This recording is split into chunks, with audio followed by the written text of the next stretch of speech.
O lago ele vai surgir um pouco depois da construção da igreja e ele vai ser muito importante na cidade de Belém porque ele vai ser caracterizado como o largo ligado à Praça das Mercês, à Igreja das Mercês, desculpa. E não apenas isso, aqui também vai acontecer importantes revoltas na cidade, vai acontecer aqui, vai ter cenários políticos muito influenciadores que vão acontecer aqui nessa praça, que vai ser a Revolta da Cabanagem. Mas antes de falar da Revolta da Cabanagem, eu queria que vocês prestassem atenção para o monumento que está aqui na praça. Esse monumento é em homenagem ao doutor, ao médico José da Gama Malcher, que ele também foi vereador, foi prefeito e foi governador aqui na cidade de Belém. Ele vai ser lembrado e vai ser homenageado pelas suas ações de campanhas de vacinação e ações com as pessoas que não tinham tantas condições assim de ir a um hospital, e ele fazia essas ações mais ligadas à população mais pobre da cidade. Ele vai receber essa homenagem e eu queria que vocês prestassem atenção no monumento que está aqui na praça. Observe como ele foi representado. Esse monumento ele vai ser inaugurado em 1889 e ele vai ser representado com José da Gama Malcher em cima, na parte mais alta, com a vestimenta, e embaixo vai ter um cidadão que vai representar o povo homenageando o José da Gama Malcher.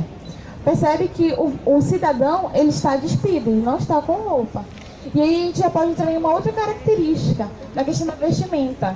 Quem é que tinha um poder aquisitivo mais alto, que poderia usar vestimentas assim? As pessoas, como eu falei, né, que tinham poder aquisitivo mais alto. Então, que a mostra... Peraí. Vai mais pra cá, Gabriel. Tá dando fala. Desculpa, gente, só para ajeitar um pouquinho só. Tá. Estão conseguindo ouvir daí? Não? E aí que mostra justamente, que caracteriza o poder aquisitivo da época do cidadão em comparação com o José da Gama Malcher. A praça ela vai ser ligada ao Complexo das Mercês, à Igreja das Mercês, e ela também vai ser tombada. E é interessante a gente observar os usos da praça. A gente não pode falar que ela é uma praça abandonada, que é uma praça que ninguém utiliza. Não, porque ela tem uso.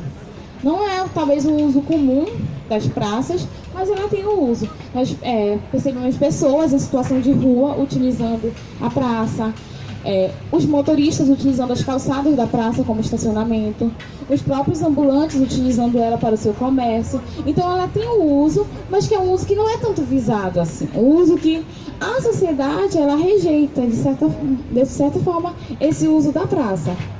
Aqui também, com a associação fotoativa, a praça também começou a ter outros usos.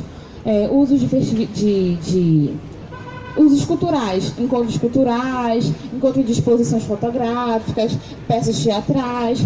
E aí a gente consegue observar que a praça ela vai ser a mesma praça, mas com usos diferentes. E que a gente não pode negar esses usos. A gente não pode falar que eles não são importantes, que o uso que uma pessoa em situação de rua utiliza a praça tem que ser menos favorecido do que alguém que utiliza para o comércio ou que utiliza para uma apresentação cultural, por exemplo. Temos que pensar em políticas que venham favorecer os dois usos. E não negar e simplesmente dizer que essas pessoas em situação de ruas têm que ser tiradas da praça, têm que ser alocadas para outros lugares. Mas não, temos que pensar em outras maneiras que ele possa usar também. Por que eles não podem participar das apresentações culturais, observar essas apresentações? Bom, essa foi a fala mais pontual sobre a Praça das Mercês. E o senhor gostaria de falar? Vou chamar aqui o Salomão Mendes. Oi, para colaborar com eles, tá? Meu nome é Salomão Mendes, sou jornalista, sou historiador amador, tenho uma página no Facebook chamada Belém Antiga. E a ideia é a seguinte, tá? Vamos tentar falar um pouco mais desse entorno daqui, além da questão da praça, tá? A gente passou ali pelo Ganha-Pouco. Onde era o Teatro Providência? É essa região aqui.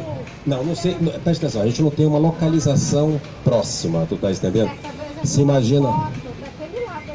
se imagina, na verdade, vamos falar aqui, vamos começar por lá. A gente passou pelo Ganha-Pouco lá na esquina, tá? Aquilo era, na verdade, a único meio de comunicação de Belém com o resto do mundo. É a empresa telegráfica que se instalou aqui em 1870, nós estamos falando ainda de Dom Pedro II, tá? O prédio por fora, ele está basicamente mantido. Por dentro tem uma interferência, mas com a exceção das placas, etc., eles existem. O cabo submarino, na verdade, ligava Belém para Recife e de Recife com a Europa, tá? Então a questão lá do Ganha-Pouco que a gente passa e não vê, é uma esquina perdida ali, é uma coisa interessante a nível de comunicação da gente. A questão do uso, eu digo o seguinte, a gente não preserva se não tiver pelo menos a questão de uso. Ninguém vai pegar uma casa antiga e vai deixar a casa antiga ali, custa caro manter, etc. O novo uso, na verdade, mantendo as características, é fundamental para a gente tentar preservar esse patrimônio. Porque senão fica sendo uma casa velha, uma casa dispendiosa, etc. Então a gente vai ver esse casario aqui, que é um casario colonial, tá? A gente tem a foto ativa, que é a segunda situação de lá, a partir da esquina. Nós temos a Secretaria de Finanças, que houve uma recuperação e houve uma ocupação desse casario aqui, e por isso ele está pintado, reformado, e a gente vai ter algumas situações relacionadas à questão de restaurantes, etc. aqui, ou seja, a reutilização disso aqui dá vida e ajuda a manter o nosso patrimônio. Não adianta a gente achar que o sujeito vai manter, que o governo vai manter, que o proprietário vai manter, porque isso é uma coisa cara de fazer. Ou eu tenho uma nova utilidade, mantendo as características originais, ou então a gente vai acabar perdendo em relação a isso. Teatro Providência. Até a inauguração do Teatro da Paz, tá? Que a gente está falando na questão da 1800 e o Teatro da Paz acho que é 1879, alguma coisa assim. Até essa situação, esse largo aqui era o centro cultural. Nós tínhamos dois pontos geográficos importantes naquela Belém colonial ainda. A primeira era o Largo do Palácio, que é onde está hoje a Praça Dom Pedro II, ou seja, o centro político da cidade funcionava em cima dali. E aqui é a área cultural. Aqui você teria cafés, e o centro, na verdade, disso, o mais famoso disso, era o Teatro Providência, que seria substituído depois pela figura do Teatro da Paz, muito mais imponente, etc. Não existe uma localização assim exata dessa questão do teatro, porque a gente tem anúncios de jornais, etc., que falam no Largo das Mercês, mas ninguém diz assim, olha, foi aqui ou foi ali, tá? Se imagina que deve ter sido um desses casarões aqui na frente, relacionados aqui, de alguma maneira já deve ter havido algum tipo de interferência, porque nós estamos falando aí em 1870, 1900, houve um incêndio que destruiu o teatro, depois foi reconstruído, etc., tá? Mas é importante saber que isso aqui era o centro econômico, era o centro cultural, desculpa, da cidade. Eu queria que vocês olhassem para aquele casarão azul ali, que na verdade é uma sequência ali na esquina ali, o azul, o rosa, etc. Isso é obra do Antônio Landi, tá? Nós estamos falando aí ainda no século XVIII. E a coisa curiosa disso, eu recebi isso de um colaborador da página de Fortaleza, tá? Aqui provavelmente foi gravada a primeira voz humana do Brasil, tá? O cara trouxe um negócio dos Estados Unidos e vinha vender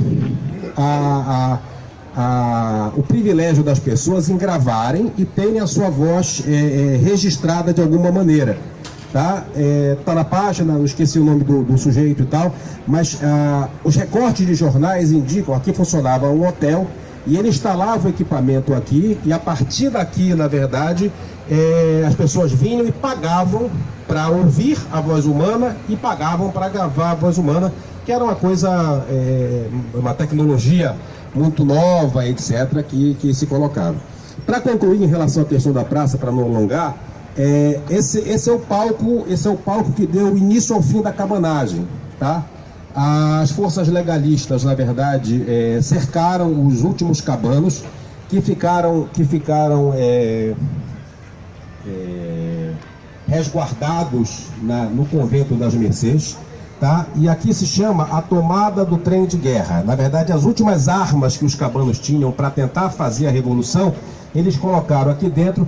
As forças legalistas cercaram essa situação e aqui nessa praça 800 pessoas foram mortas nesse conflito. É o mais grave, é o mais sangrento conflito